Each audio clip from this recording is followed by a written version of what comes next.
Hello friends, सी language में programming skill को develop करने की सीरीज में आज हम लोग देखने जा रहे हैं एक प्रोग्राम जिसमें हम यूजर से एक नंबर एंटर कराएंगे और चेक करेंगे कि वो नंबर इवन है या ऑड नंबर है। तो आइए पहले हम समझते हैं इवन ऑड नंबर क्या होते हैं। वो नंबर जो 2 से डिविजिबल होते हैं they are even numbers. For example 2, 4, 6, 8 ये इवन नंबर है।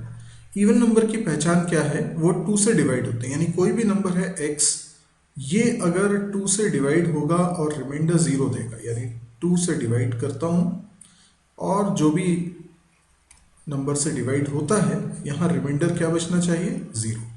तो अगर ऐसा होता है तो ये इवन नंबर है। अगर इवन नंबर नहीं है तो वो ऑड नंबर है, जैसे 1, 3, 5 ये सब ऑड नंबर्स हैं।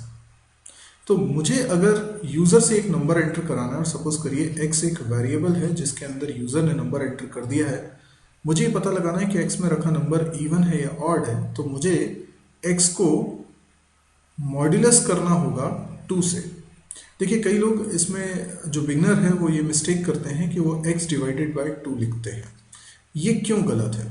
क्योंकि अगर x की वैल्यू 5 होगी तो 5/2 का रिजल्ट पॉइंट में नहीं आएगा, 2.5 नहीं आएगा बल्कि 2 आएगा, क्योंकि डिवाइड करने पर जब दोनों इंटीजर होते हैं तो डिवाइड करने पर रिजल्ट भी इंटीजर ही आता है। ये सी में रूल है। अब अगर आप 4 डिवाइडेड बाय 2 करेंगे तो भी रिजल्ट 2 आएगा, तो फिर 4 भी 2 से डिवाइड हुआ, 5 भी 2 से डिवाइड हुआ, दोनों का रिजल्ट सेम आ रहा है। तो रिजल्ट को देखकर आप ये बता ही नहीं सकते कि x 2 से डिविजिबल है या नहीं है, क्योंकि x की वैल्यू 5 है तो भी 2 आ रहा है और 4 है तो भी 2 आ रहा है। इसलिए डिवाइड ऑपरेटर से आप चेक नहीं कर सकते। दूसरी बात, हमें यहाँ इफ एल्स का इस्तेमाल करना है।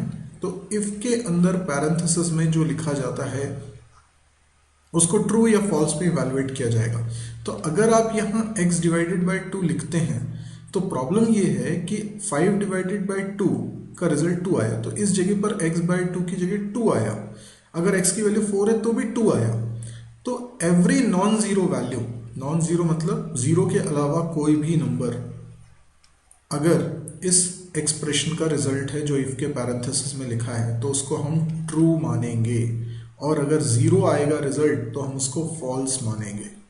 ठीक है, तो x डिवाइडेड बाय 2 का रिजल्ट ट्रू माना जा रहा है क्योंकि x की वैल्यू या तो 5 है या 4 है, यानी x की कोई भी वैल्यू हम रखते हैं और डिवाइडेड बाय 2 करने पर अगर 0 के अलावा कुछ भी आ जाता है तो हम उसे हमेशा ट्रू मान लेते हैं। तो फिर x की वैल्यू ऑड होगी या इवन होगी, ये मैक्सिमम टाइम्स क्या आएगा? ट्रू आएगा। तो इसलिए हम x डिवाइडेड बाय 2 का इस्तेमाल नहीं करेंगे बल्कि x मॉड्यूलस 2 का इस्तेमाल करेंगे, क्योंकि x मॉड्यूलस 2 में क्या होता है? 5 मॉड्यूलस 2 करेंगे जब आप, ठीक है, 5 को डिवाइड करेंगे 2 से, यहाँ लिख देता हूँ 5 मॉड्यूलस करेंगे 2 से, तो रिजल्ट क्या आएगा? रिमाइंडर। 5 को 2 से डिवाइड किया, रिमाइंडर आया 1, और अगर 4 को मॉड्यूलस 2 करेंगे तो रिमाइंडर आएगा 0। इसका मतलब अगर कंप्लीटली डिविजिबल हुआ तो रिमाइंडर 0 आएगा। तो इवन नंबर चेक करने के लिए सबसे अच्छा तरीका यह है कि आप 2 से मॉड्यूलस करिए, अगर रिमाइंडर 0 आ जाता है तो हम कहेंगे कि वो इवन नंबर है। तो फिर हमें इफ के पैरेंथेसिस में क्या लिखना होगा? हमें इफ के पैरेंथेसिस में लिखना होगा x मॉड्यूलस 2 इक्वल्स टू 0। अभी कई बार ये भी मिस्टेक यूजर कर देते हैं कि वो इक्वल्स टू सिंबल गलत बनाते हैं, वो सिर्फ एक बार लगाते हैं, तो यहाँ भी उनसे मिस्टेक हो जाती है। तो ये बिगनर्स के साथ मिस्टेक होती है जिन्होंने प्रोग्रामिंग प्रैक्टिस अभी कम करी है। बाद में ये मिस्टेक्स नहीं होती हैं जब आप काफ़ी सारे प्रोग्राम्स बना लेते हैं और इस तरह की सिचुएशंस को देख लेते हैं। आइए अब प्रोग्राम बनाते हैं। सबसे पहले हमने लिखा मेन फंक्शन के अंदर हमने एक वेरिएबल बना लिया x और यूजर से अब वैल्यू ले रहे हैं। यूजर को एक मैसेज दिया, enter a number. User number enter करेगा, उसके लिए हमें स्कैनफ लगाना पड़ेगा। स्कैनफ में %d और एड्रेस ऑफ x। अब मुझे चेक करना है तो मैं लिखता हूं if x modulus 2 equals to 0 printf। अगर इफ की कंडीशन ट्रू होगी तो ये printf चलेगा, जिसमें लिख देता हूं इवन नंबर। एल्स अगर इफ़ की कंडीशन फॉल्स होगी तो एल्स वाला printf चलेगा। इसमें हम लिख देते हैं ऑड नंबर, ठीक है। तो इस तरीके से हमने इवन ऑड का प्रोग्राम बना लिया। एक बार इसको रन करके और देखते हैं। ये मैंने इसको रन किया है।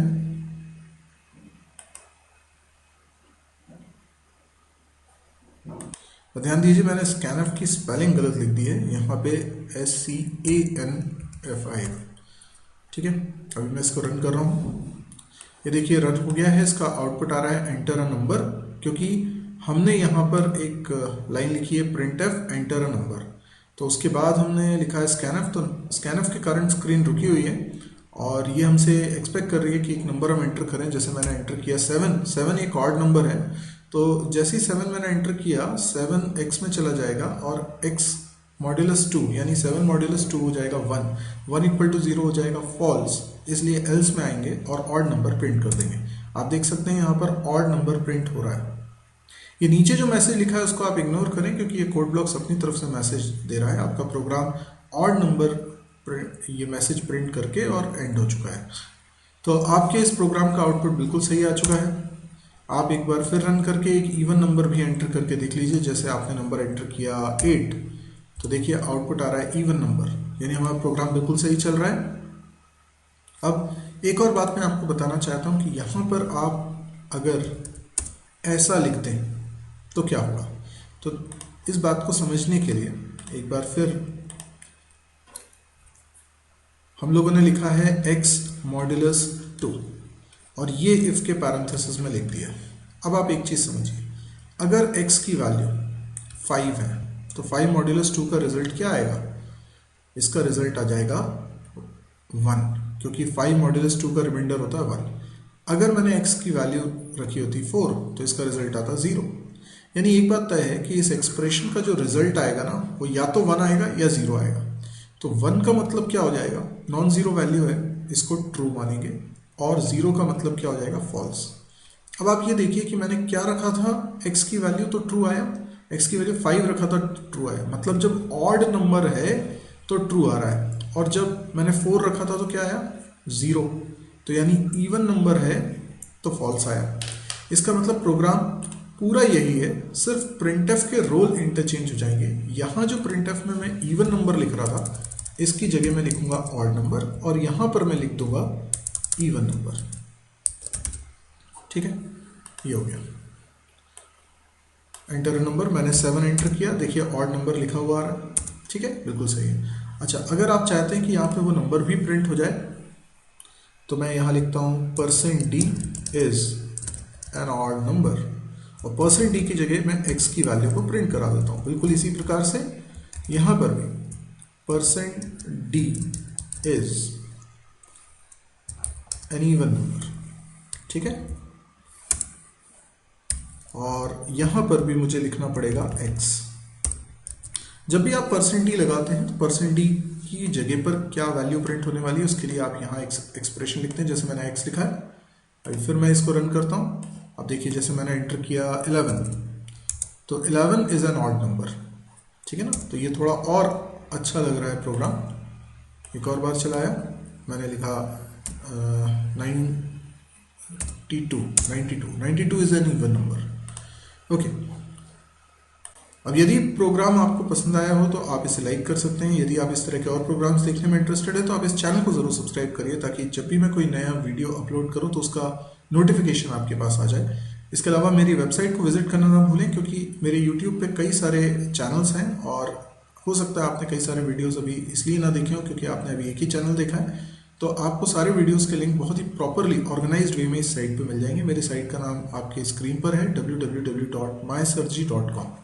इस साइट पे आपको कैंपस रिलेटेड इन्फॉर्मेशन भी मिलेगी। कैंपस से रिलेटेड काफ़ी सारा ऑब्जेक्टिव क्वेश्चन, इंटरव्यू क्वेश्चन जैसे मटेरियल मिलेगा।